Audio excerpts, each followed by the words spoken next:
এবং অত্র এলাকার মা এবং বোনেরা আমার সবাইকে সালাম, আসসালামু আলাইকুম ওয়া রাহমাতুল্লাহ। আপনারা সবাই ভালো আছেন তো? ধন্যবাদ। আজকে যে এই যুব সমাজ যে এখানে আলোচনা সভা ইতিপূর্বে আরো এখানে আমরা মিটিং করেছি। মিঠাপুকুর ইনচার্জ মোস্তাফিজুর ভাই ছিল বা বিট পুলিশ ছিল।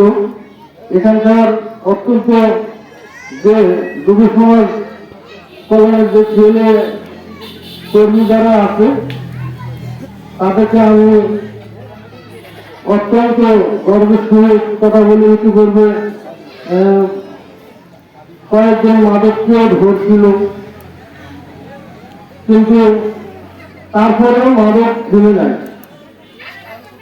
আমরা অত এলাকার মানুষ যতক্ষণ সচেতন হয়ে যায়, প্রতিটা এলাকায় প্রতিটা সমাজের লোকজন যদি আমরা যদি প্রতিটা সমাজের লোক কমিটি গঠন করে যদি প্রতিটা এলাকায় সদস্য করে দিয়ে যদি আমরা লোক নিয়োগ করতাম তাহলে সম্ভব। কে কে মাদক বিক্রি করে, কে কে খায়, এই তালিকাগুলো করলে একটু সহজ হতো। কিন্তু সবাই তো এই ধরনের ভালো কাজে মানে সময় দিতে চায় না। তা আমি আশা করব আমাদের প্রশাসন ইতিপূর্বে প্রায় 1-1.5 মাস থেকে একটু থামিয়েছিল। এখন প্রশাসন যেহেতু কার্যক্রম চালু হয়েছে, আমরা আবার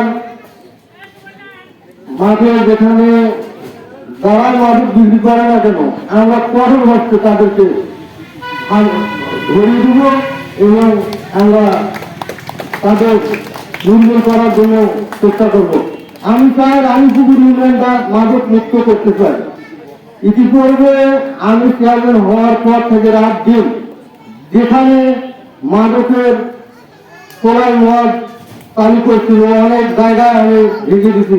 ইয়ারতলা থেকে শুরু করে নয়াপাড়া, আদিতপুর থেকে শুরু করে আমাদের আবাসন ভর্তিপুর, হলদিপুকুর অনেক অনেক মাদক ধরেছিলেন। তাই আপনারা যদি সবাই হেল্প করেন তাহলে এই মাদক অবশ্যই এই রানীপুকুরটাকে আমরা মাদক মুক্ত করতে চাই। এই বলে আমার কথা শেষ করছি। সবাইকে ধন্যবাদ।